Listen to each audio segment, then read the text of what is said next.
오늘도 히브리서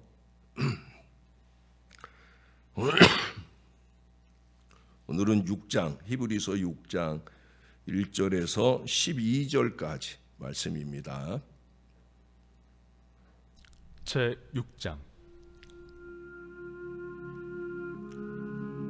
그러므로 우리가 그리스도의 도의 초보를 버리고 죽은 행실을 회개함과 하나님께 대한 신앙과 세례들과 안수와 죽은 자의 부활과 영원한 심판에 관한 교훈의 털을 다시 닦지 말고 완전한 대로 나아갈지니라. 하나님께서 허락하시면 우리가 이것을 하리라. 한번 빛을 받고 하늘의 은사를 맛보고 성령에 참여한 바 되고 하나님의 선한 말씀과 내세의 능력을 맛보고도 타락한 자들은 다시 새롭게 하여 회개하게 할 수 없나니, 이는 그들이 하나님의 아들을 다시 십자가에 못 박아 드러내놓고 욕되게 함이라. 땅이 그 위에 자주 내리는 비를 흡수하여 바가난 자들이 쓰기에 합당한 채소를 내면 하나님께 복을 받고, 만일 가시와 엉겅퀴를 내면 버림을 당하고 저주함에 가까워 그 마지막은 불사름이 되리라.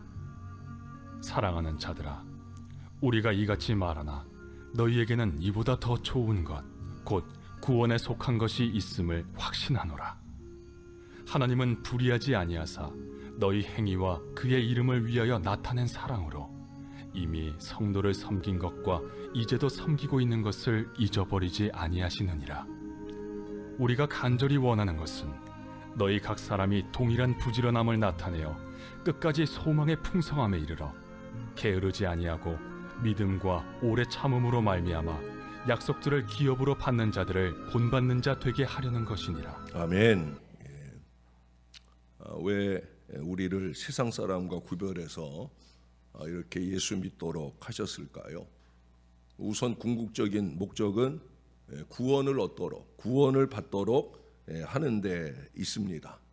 구원이란 하나님이 계시는 그 하나님 나라에 가서 그분이 누리는 생명과 모든 만복을 그분과 함께 영원토록 누리는 것을 말합니다. 우리는 그 구원의 날을 간절히 소망을 합니다. 생각만 해도 황홀하고 엄청난 축복이 아닐 수 없어요. 이 구원을 우리에게 주시려고 우리를 컬링, 부르셨다는 거예요. 그리고 또한 그의 자녀로 삼으셨어요. 또 현실적인 목적이 있죠. 그것은 우리가 이 세상에 살 동안 창조자와 구원자 되시는 우리 하나님을 기쁘시게 하기 위함입니다. 하나님 얼굴 찡그리게 하는 거 아니고, 하나님이 우리만 보면 환하게 웃으실 수 있도록 해드리는 바로 그 신앙을 말하는 거예요.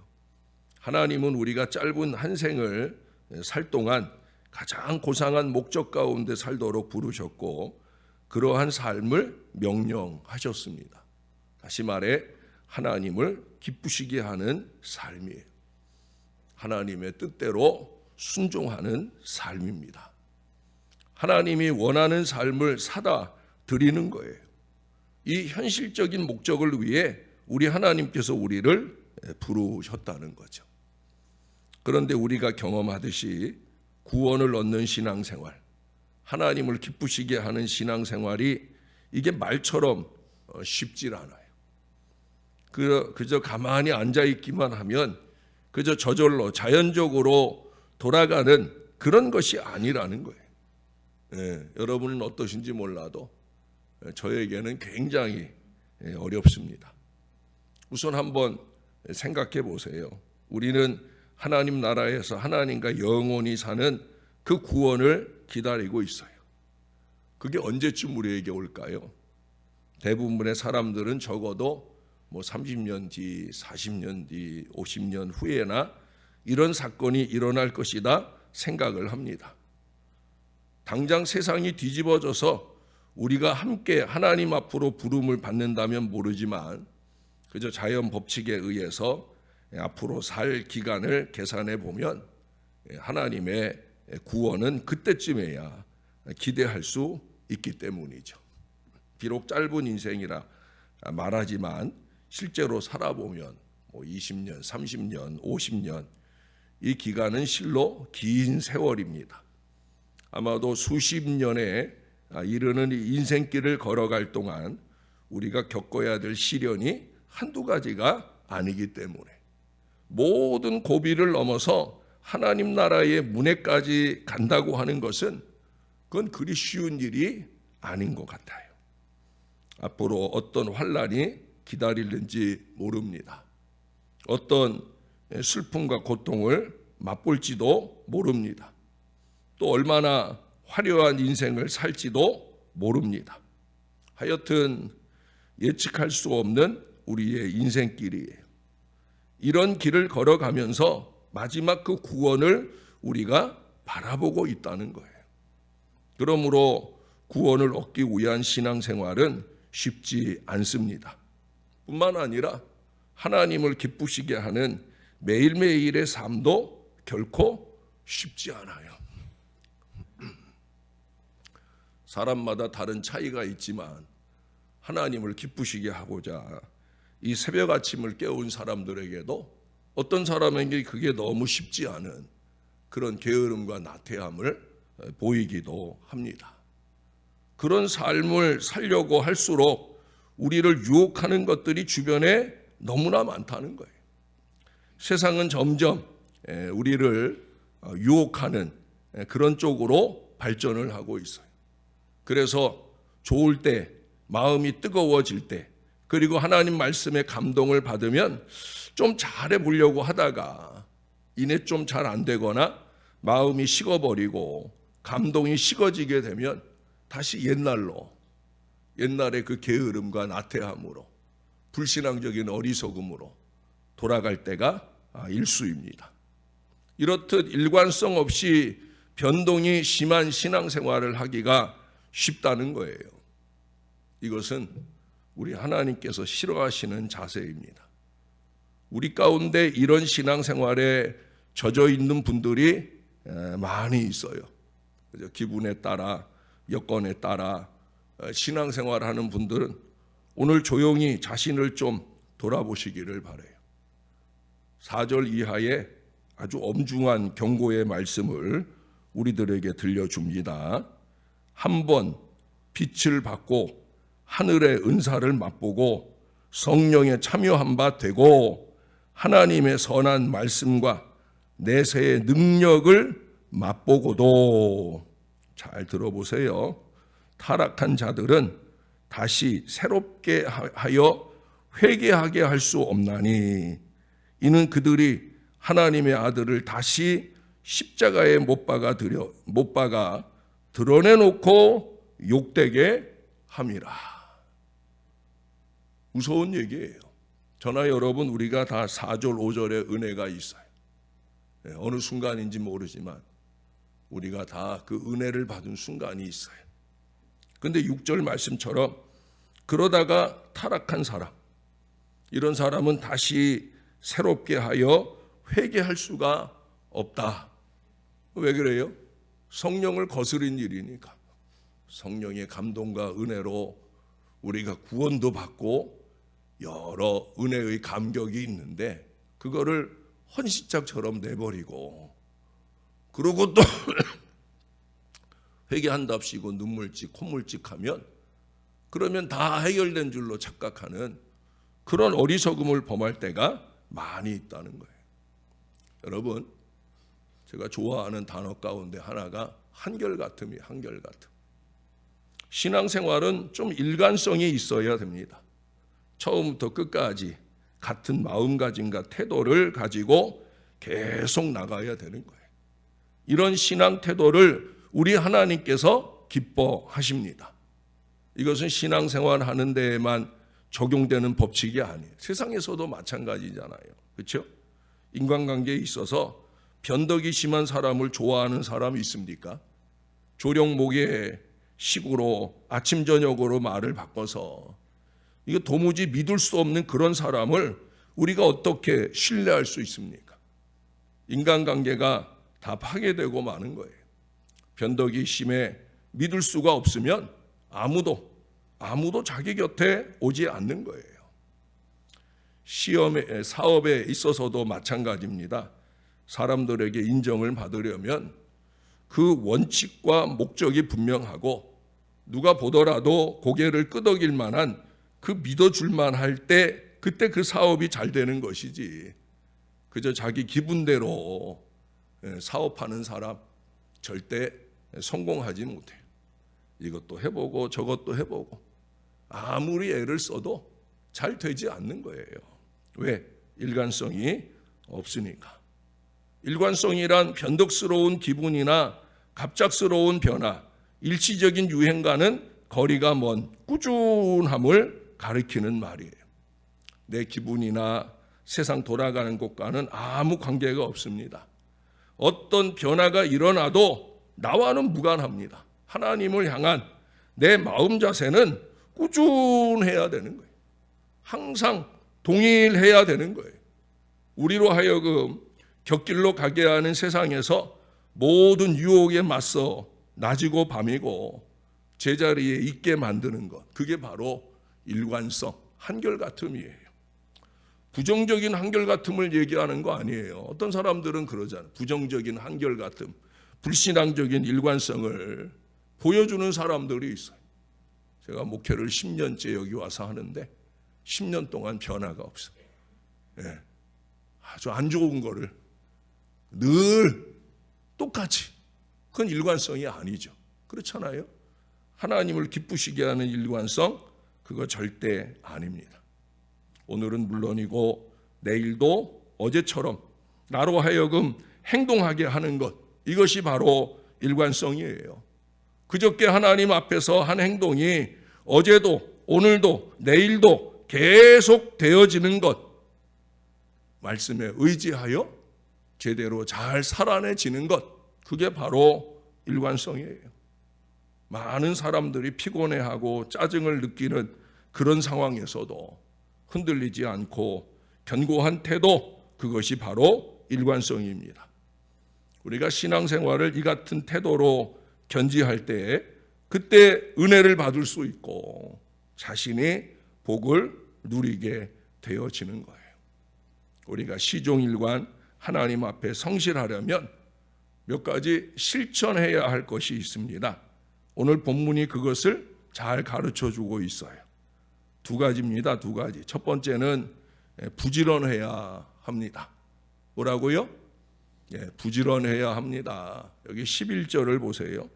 우리가 간절히 원하는 것은 너희 각 사람이 동일한 부지런함을 나타내어 끝까지 소망의 풍성함에 이르러. 12절에서도 처음에 어떻게 시작해요? 게으르지 아니하고. 부지런해야 되는 거예요. 사람이 부지런해야 일관되게 신앙생활 할 수 있는 겁니다. 로마서 12장 11절에서도 부지런하여 게으르지 말고 열심을 품고 주를 섬기라 말씀했어요. 부지런함이 없이는 우리의 행동을 시종일관 동일하게 유지할 수가 없는 거예요. 아무리 100번을 결심해도 게으른 사람은 그 결심대로 실천하지 못해. 늘 게을러. 늘 마음 먹어도 그 게으르고 나태함, 그것 때문에 끊임없이 무너집니다. 교회를 다니는 많은 분들, 특별히 이 젊은이들을 보면 게으른 사람들이 많이 있어요. 여러분, 게으름은 만국병입니다. 나라가 망하고 교회가 망하고 가정이 무너지는 가장 근본적인 이유는 게으름에 있을 가능성이 많다는 사실이. 게으름을 떨쳐버리고 부지런하여 열심을 좀 가지고 우리 주님을 섬기는 바로 그 신앙이 필요하다는 거예요. 두 번째는 우리가 일관성 있는 신앙생활을 하려면 인내해야 됩니다. 좀 참아야 된다는 거죠. 여기 12절에 믿음과 오래 참음으로 말미암아 약속들을 기업으로 받는 자들을 본받는 자 되게 하려는 것이니라. 이 본문의 내용은 특별히 아브라함을 중심에 두고 하는 말인데, 여러분 그 뒤에 15절에 보면 그가 이같이 오래 참아 약속을 받았느니라. 할렐루야. 아브라함이 믿음의 조상 된 비결은 뭐냐? 잘 참았다는 거예요. 잘 참았다. 아브라함이라고 왜 시험 들 만한 일들이 없었겠습니까? 하나님이 아들 주겠다 약속하고 수십 년이 지났는데도 그래도 참음으로 기다리잖아요. 야고보서 1장 4절에도 인내를 온전히 이루라. 이는 너희로 온전하고 구비하여 조금도 부족함이 없게 하려 함이라 말씀합니다. 사랑하는 여러분, 신앙생활을 정말 잘하기 원하십니까? 기왕에 나와서 드리는 새벽 기도인데 어제도 사랑방 리더 헬퍼들과 말씀 나눈 것처럼 우리의 기도를 정말 일관성 있게 능력 기도로 주 앞에 드릴 수 있어야 되지 않겠습니까? 그러려고 하면 참을 일들은 좀 참아내면서 열심 있게 그 일관성을 유지해야, 그래야 구원도 받고 하나님도 기쁘시게 할 수 있는 거예요. 그러려면 정말 오래 참을 줄 알아야 됩니다. 기도 응답이 없어도 오래 참으며 계속된 기도를 할 수 있어야 됩니다. 예수를 잘 믿는데도 좋지 않은 일들이 일어날 수 있어요. 그럴 때라도 오래 참고 하나님만 바라보아야 합니다. 이 인내심이 없이는 신앙생활을 견고하게 할 수 없습니다. 요즘 젊은 세대들을 보면 성격이 급해서 도무지 참지를 못해요. 옛날에는 약이 잘 없었잖아요. 그래서 손가락만 아파도 이게 2, 3일 동안 끙끙 앓으면서 견뎌냈어요. 왜? 다른 대안이 없으니까. 지금은 웬만한 비상약 정도는 다 구비하고 있지만 옛날에는 그렇지 않았어요. 치통이 있어도 진통제가 없으니까 그냥 이를 꽉 다물고 참았어요. 그러다 보면 나중에는 이가 못 견디고 쑥 빠져버리고 그럴 때도 있습니다. 따라서 자신도 모르게 고통을 이기려고 하는 그 저항력이 생기게 된 겁니다. 그래서 뚝심을 가지고 참아냅니다. 그러나 요즘에는 조금만 아파도 약 하나만 먹으면 고통이 가시기 때문에 사람들이 참는 연습을 도무지 할 틈이 없어요. 자연히 신앙생활에도 그대로 영향을 주어서 무언가 마음에 안 들면 쉽게 중단을 해버립니다. 기도 생활을 하다가도 이게 응답이 더디 오거나 마음에 안 들면 중단해 버려요. 졸며 자며 횡설수설하는, 하나님이 귀 기울여 들으셔도 뭘 얘기하는지 모를 그런 기도 생활을 기도라고 하고 있어요. 성경을 읽다가도 별다른 흥미가 없으면 참지 못하고 덮어버리기 일쑤입니다. 그래서 여기 뭐라고 그래요? 믿음과 오래 참음으로 라고 말씀해요. 믿음과 오래 참음. 여러분, 이 두 가지는 따로 있으면 맥을 못 쳐요. 예? 믿음도 좋지만 오래 참음하고 연결되지 않으면, 오래 참음도 좋지만 믿음하고 연결되지 않으면 이게 맥을 못 추는 거예요. 함께 있어야 됩니다.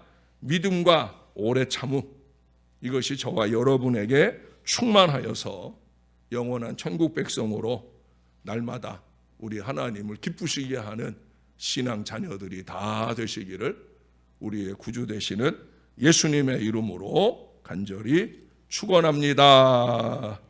우리 하나님 고맙습니다. 오늘도 말씀을 받습니다. 준엄한 경고의 말씀도 받고 우리가 어찌 신앙해야 될지 하나님 다시 한번 마음 다짐하게 되는 하나님의 말씀을 받습니다. 우리를 구원하려고, 우리로 하여금 하나님을 기쁘시게 하게 하려고 그렇게 우리를 택하여 세우셨사온데, 하나님 날마다 때마다 그에 합당하도록 신앙하며 사는 저와 이 모든 자녀들 되게 하여 주옵소서. 남들 다 자는 시간에 부지런함을 뽐내며 우리가 주 앞에 왔습니다. 기왕에 왔사오니 저희로 하여금 잘 인내하면서 우리 주님 앞에 예배하는 시간, 기도하는 시간, 말씀 받는 시간 그 모든 시간들로 통하여 우리 하나님께 영광 되게 도와주시고 우리의 삶에 부어주시는 하나님의 응답과 능력의 역사가 넘치는 신앙을 잘 살아내게 도와주옵소서. 가정마다 또 교회에서 겨울 준비를 하고 있습니다.